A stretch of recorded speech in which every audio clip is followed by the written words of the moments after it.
Bismillah. Des baisers aériens au creux de sa nuque ramenèrent Lucie à elle. Kern l'étreignait si doucement que l'émotion la submergea, comme elle l'aimait. Une autre sensation, désagréable celle-là, dominait cependant les autres. Le foin sur lequel ils étaient allongés la picotait terriblement. Et manifestement, elle n'était pas la seule. La tête enfouie dans son abondante chevelure, Kern murmura d'une voix encore enrouée par la passion. « Si je me fais renverser par un bus demain, les médecins trouveront que j'ai des rougeurs à des endroits plutôt bizarres. » Lucie lui décocha un coup d'œil espiègle. Encore une chance qu'il n'y ait pas trop de bus de ce côté de la rivière. En attendant, nous serions beaucoup mieux dans un lit. Le mien ou le tien? Le mien. Mais avant, nous prendrons une très très longue douche. Des objections? Un sourire mystérieux aux lèvres, Lucie lui effleura le torse d'une caresse voluptueuse. Aucune. Prenons cette douche et ensuite, aime-moi, Kern. C'est bien mon intention, chuchota-t-il en la soulevant dans ses bras.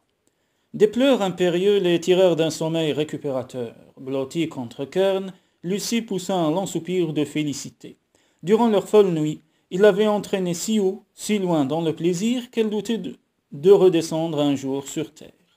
Le cœur débordant d'amour, elle dévora le visage de son amant et devina au frémissement imperceptible de ses paupières qu'il faisait semblant de dormir. Il se retenait même pour ne pas rire, le monstre. « Ton fils te réclame, » murmura-t-elle en lui déposant un baiser sur le bout du nez. « Mon fils est aussi le tien. Ne t'ai-je pas prouvé toute la nuit que je t'avais choisi pour être sa mère? Tu oublies que j'ai besoin de reprendre des forces. »« Des forces pourquoi? » ?»« À toi de deviner, » riposta-t-elle avec une caresse éloquente. « Lucie Sefton, vous êtes une débauchée. Et vous, un hypocrite. » En définitive, ils se partagèrent la tâche. Kern changea Toby avec une dextérité presque parfaite, puis il revint se glisser à côté de Lucie pour la regarder tandis qu'elle donnait le biberon. Que de bouleversements en 3 jours, songea-t-elle en contemplant le bébé d'un œil attendri. Les nuages qui s'amoncelaient sur la tête de Toby s'étaient dissipés pour laisser la place à un avenir qui promettait d'être radieux. Bien sûr, il restait des détails à mettre au point, comme la durée des séjours de Kern auprès d'eux, mais après la nuit qu'il venait de vivre, il réviserait sûrement sa position. Le biberon terminé, Lucie cala Toby contre les oreillers et commença à lui chatouiller les pieds. Le bébé éclata d'un rire clair et léger. « Si tu continues, je vais finir par être jaloux de mon fils, » déclara Kern. « Tu veux que je te chatouille aussi? Pas question, j'aurais bien trop peur d'étouffer de rire. » La sonnerie stridente du téléphone mit brusquement un terme à cette paisible scène familiale. Kern décrocha en esquissant une grimace éloquente. Il s'agissait des Clarence, qui prévenaient qu'un pont flottant serait installé d'ici 1 heure au-dessus de la rivière. Lucie sentit son cœur se serrer. Il ne leur restait qu'1 heure à vivre dans leur bulle avant de retrouver le monde extérieur. Repoussant les couvertures, elle se dirigea vers la douche. Lorsqu'elle en sortit, Kern était encore suspendu au téléphone. Avec un soupir de frustration, elle se rendit dans sa chambre pour s'habiller, mais quand elle revint, la situation était toujours la même. Furieuse, elle jeta un regard mauvais au téléphone et prit Toby dans ses bras. « Allons, préparez le petit déjeuner et laissons ton père à ses affaires, » dit-elle d'un ton rogue. Avant qu'elle ait pu s'éloigner, cependant, Kern la retint par le poignet en lui faisant signe de s'asseoir. « Je comprends que vous n'ayez pas pu venir, » disait-il. « Le temps était vraiment effroyable. Mais maintenant, je ne suis pas certain d'avoir encore besoin d'une nurse. Pouvez-vous patienter un instant ?» Couvrant le récepteur de sa main, il se tourna vers Lucie. « Tu es bien en vacances, Lucie. » Un grand froid descendit sur elle, comme si une main de glace s'abattit sur son cœur. « Oui. Quand dois-tu reprendre ? » ?»« Dans 1 mois. Tu as un préavis d'1 mois pour donner ta démission, je suppose. » La gorge de Lucie était tellement nouée qu'elle mit un certain temps à répondre. « Oui, » dit-elle d'une voix à peine audible. « Parfait. » Kern reprit le combiné. « Merci d'avoir appelé, mais finalement nous n'aurons pas besoin de vos services. » En raccrochant, il se tourna vers la jeune femme avec un sourire satisfait. « Tout s'arrange pour le mieux. J'ai réussi à repousser mes rendez-vous à New York à la fin de la semaine. Cela te laisse le temps d'aller chercher tes affaires à Sydney et de revenir. Ensuite, nous aurons 3 jours ensemble avant mon départ. »« Tu pars à New York ?» Si Kern avait mieux connu Lucie, il aurait perçu la menace sous la douceur de sa voix. « Je n'ai pas le choix avec tout le retard que j'ai pris. » Combien de temps vas-tu rester là-bas? À peu près 3 semaines. Et ensuite tu comptes revenir ici. J'aimerais, mais tu seras selon toute probabilité retenu par des affaires pressantes, c'est ça?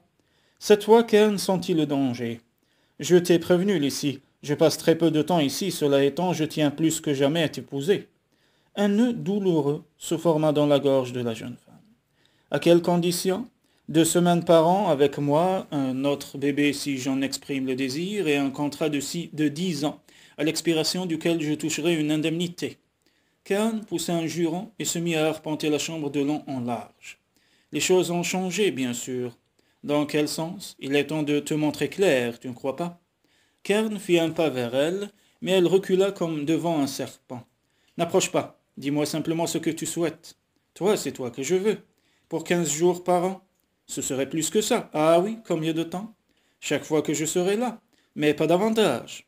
Écoute, Lucie, mes affaires m'appellent dans le monde entier, et Toby a besoin de stabilité. Ce n'est pas en le traînant d'hôtel en hôtel que nous l'aiderons à trouver un équilibre. Je suis bien placé pour savoir à quel point un enfant peut souffrir de changements perpétuels. Dans ce cas, propose autre chose. C'est justement ce que je fais. Un rire amer échappa de Lucie. Le grand Kern McAllister me demande de l'épouser et je joue les difficiles, c'est ça? Désolé Kern, mais je retourne à Sydney. J'ai besoin de toi, Lucie. Et moi de toi, Kern. Malgré tout ce que je m'étais promis, je suis tombée amoureuse de toi, comme une idiote. Cette nuit, j'ai enfin cru trouver le bonheur, Elle se tut subitement. Oppressée par la souffrance, Kern voulut de nouveau la prendre dans ses bras, mais elle l'arrêta d'un geste. Il s'immobilisa désemparé. Cette nuit, je suis devenue ta femme, Kern. Je ne t'ai pas seulement offert mon corps, mais mon cœur, mon âme, et tu me dis que tu n'en as pas besoin que pour 2 ou 3 semaines par an? Et les 50 autres semaines, y as-tu seulement réfléchi? Tu m'imagines ici en train de t'attendre en me rangeant à petit feu parce que tu me manques? J'ai beau vous aimer, Toby et toi, c'est au-dessus de mes forces. Sa voix se brisa sur un sanglot. Honteuse de n'avoir su se maîtriser, elle enfouit son visage dans ses mains pour tenter de se ressaisir. Cette fois, lorsque Kern l'enlaça, elle n'eut pas la force de le repousser. « Moi aussi je t'aime, Lucie, murmura-t-il. Si je t'épouse, c'est pour la vie. Mais réfléchis, si vous me suiviez dans mes déplacements, Toby et toi, sa vie deviendrait un enfer, et même si je te désire plus que tout au monde, je ne veux pas que mon fils vive la même chose que moi. » Lucie secoua la tête avec accablement. « Tu ne comprends rien, décidément. » Kern la dévisagea d'un air ahuri. « Comment ça? Une femme est censée être ta moitié, pas uniquement la mère de ton fils. En tablant sur ma tendresse pour Toby, tu te livres à un chantage affectif monstrueux. Et puis, tu essaies de m'acheter avec ton ranch de rêve, mais ton amour à toi, tu te gardes bien de l'offrir. » L'étreinte de Kern se fit possessive, son regard brûlant, presque fiévreux. « Mais je t'aime, Lucie, jamais aucune femme ne m'a inspiré de sentiments si violents. » Son sourire lumineux eut presque raison de la résistance de la jeune femme, presque. « Tu te trompes, Kern. » S'armant de courage, elle le repoussa brusquement. Il demeura immobile à la contempler, une lueur incertaine au fond des yeux. « Tu ignores ce qui est l'amour, » reprit-elle d'une voix blanche. « Tu prétends vouloir épargner à Toby l'enfance que tu as connue, mais tu refuses de comprendre que c'est parce que tes parents ne s'intéressaient pas à toi que la tienne a été gâchée, non parce qu'on t'a promené d'hôtel en hôtel.